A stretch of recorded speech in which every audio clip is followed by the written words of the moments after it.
Pablo Piazza, ¿cómo te va? Pablo, buen día. ¿Cómo andan, Julio? Buen día. ¿Cómo anda todo? Y buen día a Guillermo. Anda todo bien, por suerte. Ah, bueno, entonces cerramos la nota, ya está. Pues No, en términos personales y espirituales. No, está perfecto.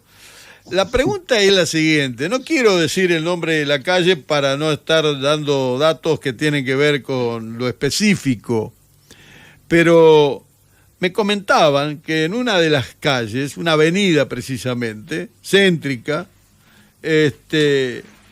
a fin de mes pueden llegar a cerrar hasta 3 comercios por, qué sé yo, distintos motivos. Los servicios, el alquiler, la poca venta. ¿Esto se está dando? ¿Tenés conocimiento que se esté dando? Bueno, Julio, ayer hablábamos un poquito, ¿no? Antes de la nota, me preguntabas por ese dato que vos tenías.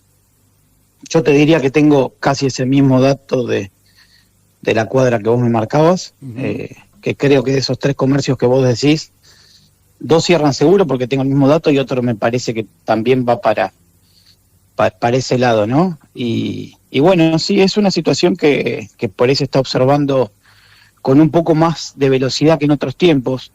Esa por ahí es la caracterización que yo le hago.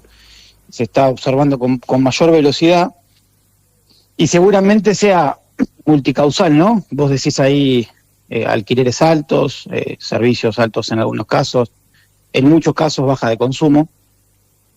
Y bueno, es una situación bastante desagradable, ¿no? Que a nadie le gusta y que tampoco genera nada positivo en la comunidad. Y vos que sos un hombre que tenés una empresa en Bransen y tenés un negocio también en Chascomús, una estación de servicio, ¿cómo ves la situación? ¿Cómo la estás viviendo? Bueno, mira, primero que Bransen y Chascomús tienen públicos diferentes en cuanto a la población. En Chascomús hay un poco más de gente que en Bransen. Y tiene la diferencia Chascomús que los fines de semana, varios fines de semana del año, entra mucha gente de turismo a la ciudad. Entonces eso muchas veces compensa la falta de consumo que hay en algunas localidades en particular, ¿no? Tiene por ahí esa gran ventaja respecto a lo que es Bransen. De todos modos, igual la baja del consumo se nota, particularmente en el rubro nuestro, se nota bastante en el GNC. Y yo he accedido a estudios de mercado que he pedido en la compañía, donde se indica claramente cuál es el sector más afectado en estos últimos años, que es la clase media-baja, que es la que consume particularmente el producto que te marqué. Por eso esa baja tan marcada en el consumo. Y también se nota en otros rubros, ¿no? Yo lo observo en Bransen, lo charlo con clientes. Se nota mucho en lo que es la indumentaria, se nota mucho en lo que es el calzado, se nota mucho en lo que son artículos que se pueden conseguir por Mercado Libre, porque Mercado Libre es un competidor feroz para las ciudades chicas. Entra muy rápido, generalmente entra a buen precio y la gente lo compra desde el celular, y eso muchas veces no se conversa con la seriedad que eso amerita. Y bueno, y tras que el bolsillo no está acompañando tampoco, porque la gente evidentemente tiene gastos muy altos y le está costando consumir, todo ese combo se hace ver bastante, según mi mirada, Julio. Pablo, las estadísticas sí nos marcan una caída en el consumo. Se ha dado una baja del 5.6% interanual si tomamos febrero, ¿no?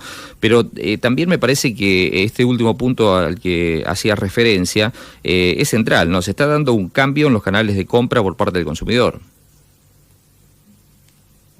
Sí, yo creo que se dan varias cosas al mismo tiempo, Guille. Viste que a veces es difícil detectar el punto exacto donde los problemas se generan. Por eso digo que, según mi mirada, es multicausal. Yo creo que lo que pasa con las compras electrónicas en una ciudad chica como es Bransen, se nota muchísimo. Si nosotros nos ponemos un ratito en el centro a conversar, vamos a mirar seguramente durante la semana que pasa la camioneta de Andrani un par de veces, ¿no? Bueno, esa camioneta tiene productos que no suelen ser de comerciantes locales, desde ya. Y bueno, me parece que es algo que también entra a jugar en este análisis que estamos haciendo. No, y si nos ponemos en abogado del diablo, ¿no marcaban con mucho porcentaje también los comerciantes, al menos los locales? Sí, siempre hay algún desorejado, Guille, sí, claro.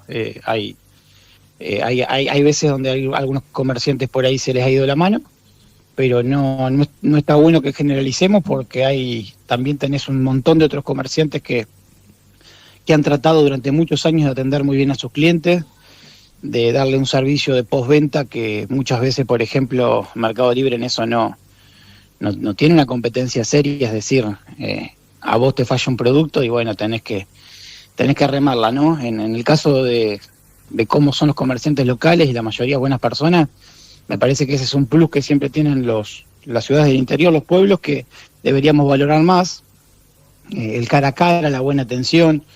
Pero sin duda el punto del precio es un punto que a veces escucho que se critica y que, bueno, obviamente deberá ser revisado por cada comerciante y ver cuál es su estructura de costo para poder afrontar esa crítica que a veces se hace, ¿no? Decís estructura de costo, y con respecto al tema impositivo, ¿es tan grande la presión, como se dice habitualmente, en el orden nacional, provincial y local con respecto a las tasas?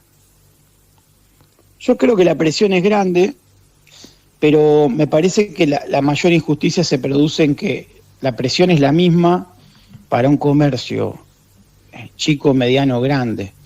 Entonces, por ejemplo, yendo al punto que a veces lo trato con algunos clientes, ¿no? El punto del pago de las cargas sociales, que es cuando vos tenés empleados registrados, tenés que pagar las cargas sociales de ese empleado. Cualquier empresa chica de Bransen paga lo mismo por una persona, por un solo empleado, paga lo mismo que la empresa más grande de la República Argentina, en términos porcentuales y de presión impositiva, ¿no? Entonces me parece que esas distorsiones generan muchas complejidades en el comercio pequeño y lo ahogan bastante. Yo no sé si estoy en condiciones de decir que la presión es exageradamente alta. Sí, lo que veo es una injusticia en cómo está armado el esquema impositivo respecto a algunos tributos en particular. Hubo un momento que tuve la sensación de que Bransen tenía un boom de crecimiento comercial. Es decir, uno estaba acostumbrado a determinados comercios y de repente te encontrás con que hay una variedad impresionante y un incremento muy grande de casas comerciales del mismo ramo.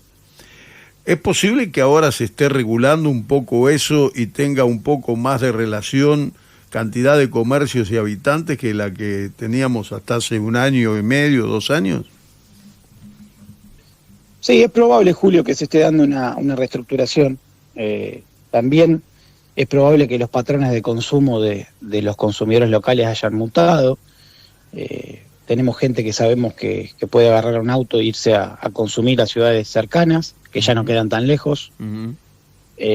Pasan algunos rubros en particular que se nota, sobre todo lo que es esparcimiento, lo que es gastronomía, lo que son ese tipo de servicios anexos de la economía que son importantes para el ocio. Me parece que los consumidores locales por ahí mutan su consumo para otros lugares. Eso obviamente también hace que los comerciantes que están en eso deban por ahí replantear algunas cuestiones para ver cómo vuelven a competir palmo a palmo con eso, ¿no? Me parece que ahí sí pasa por una cuestión también de cada uno en su baldosa, tratar de mejorarla para atraer a mayor cantidad de clientes.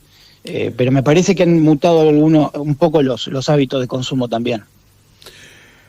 ¿Tenés algo para cerrar, para agregar? No, por mí estamos muy bien, Julio. Bueno, no sé si fui claro con la respuesta, pero... Sí, totalmente claro, totalmente claro. Yo recién cuando te estaba hablando de la cantidad de comercio, yo sin entender mucho de lo que es el comercio en sí, por ejemplo, decía, estás hablando de los métodos de comprar. La gente que ahora puede viajar más rápidamente hacia La Plata o la capital federal. Las redes sociales que te permiten comprar tanto en Argentina como en el exterior y te traen las camionetitas como vos decías. Sin embargo, he visto el crecimiento de negocios de venta de ropa, por ejemplo, que yo digo, es impresionante.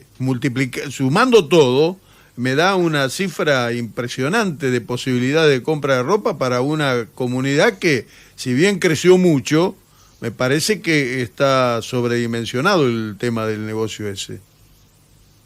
Bueno, pero hay algo interesante en lo que ustedes planteaban antes de que arranque el llamado, el tema de que cuando un negocio perdura mucho en el tiempo o cuando hay uno que recién se instala. Uh-huh. Por supuesto que para mí, para la economía doméstica, es muchísimo más sano un comercio que se instale y perdure en el tiempo, ¿no? Uh-huh.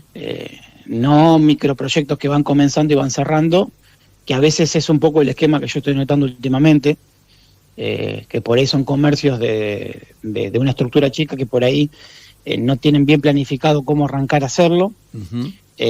Y por ahí no hicieron un estudio de mercado incluso de dónde se tienen que poner dentro de la comunidad, que a veces es muy complejo visualizarlo, y por ahí justo con este no acompañamiento del consumo tienden a cerrar rápido. Uh-huh. A veces también eso es lo que yo por ahí noto. Pero bueno, ojalá la situación empiece a mejorar y cambie cuanto antes, y también desde la comunidad se discuta qué tipo de economía local se quiere para adelante, ¿no? Me parece que también es un dato no menor ese. Pablo, te mando un abrazo, te agradezco mucho como siempre, muy amable. Bueno, buena mañana a ambos. Bien. Señores, fue Pablo Piazza hablando sobre los cierres de comercios en Bransen, hablando sobre las ventas, hablando sobre la sociedad que tenemos entre los habitantes y los negocios.